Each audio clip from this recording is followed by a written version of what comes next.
এরপরে প্রশ্ন হলো, গ্রামের অধিকাংশ মহিলা শুধু আজান হলে মাথায় কাপড় দেয়, অন্যান্য সময় দেয় না, এ সম্পর্কে কিছু বলবেন?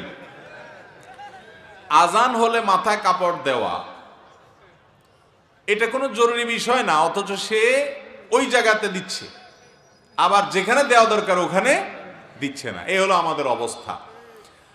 আজানের সময় মাথা কাপড় দেওয়ার কোনো নির্দেশ কোরআন হাদিসে দেওয়া হয় নাই। যদি আপনি বাসা বাড়িতে থাকেন, আপনার নিজের ঘরে থাকেন, যেখানে পরপুরুষের দৃষ্টি পড়তেছে না, সেখানে আপনার মাথার কাপড় না থাকলেও অসুবিধা নেই। আজান অবস্থায়ও যদি মাথায় কাপড় না দেন তাতেও কোনো সমস্যা নেই।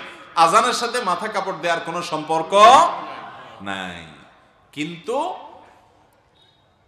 পরপুরুষের দৃষ্টিতে আপনি পড়েন, বাহিরে গেছেন, তখন আপনাকে পর্দা মেনটেন করতে হবে, আপনার সৌন্দর্যকে অপ্রকাশিত করতে হবে। এবং আল্লাহ বলেছেন, ওলা ইউবদিনা যিনাতাহুন্না ইল্লা মা যাহারা মিনহা, শরীরের নিজের সৌন্দর্যকে যেন নারীরা প্রকাশ না করে অন্য পুরুষদের সাথে, যারা গায়রে মাহরাম তাদের সামনে। অতএব মাথায় কাপড় দেওয়ার সম্পর্ক হলো, আপনি গায়রে মাহরামের সামনে আছেন তখন আপনি মাথায় কাপড় দিবেন, সৌন্দর্যকে আপনি ঢাকবেন, পর্দা করবেন। আর গায়রে মাহরাম নাই, বাসা বাড়িতে নিজের মাহরামরা আছেন, সেখানে মাথা কাপড় না দিলেও সমস্যা নেই। আমাদের দেশে অনেক জায়গায় মাথা কাপড় দেওয়ার জন্য মহিলারা বলে, মহিলাদেরকে বলা হয় যত রকমের ভুল ফতোয়া আছে এগুলা সবগুলা মহিলাদের উপরে বেশি জারি করি আমরা, ঠিক না বেঠিক?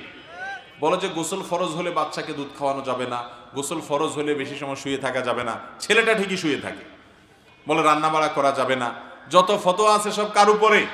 ওই মহিলার উপরে। এটা ঠিক যে গোসল ফরজ হওয়ার পর দেরি না করে তাড়াতাড়ি গোসল করা উত্তম, কিন্তু এর মানে এই না যে গোসল ফরজ হয়েছে এখনো নামাজের ওয়াক্ত হয় নাই, দেরি আছে, তাহলে দেরি করলে তার গুনাহ হয়ে যাবে, বা ওই অবস্থায় কাজ করলে তার সেটা হারাম হবে, এমন কোনো কথা নেই। তো উল্টাপাল্টা ভুলভাল ফতোয়া দিয়া মহিলাদের উপরে বেশি জুলুম করা হয় আমাদের দেশে, এগুলা করা যাবে না। তাহলে মাথায় কাপড় দেওয়ার সাথে আজানের কোনো সম্পর্ক, এটার সাথে গায়রে মাহরামের সম্পর্ক কোথাকারটা কোথায় নিয়ে আমরা লাগাই।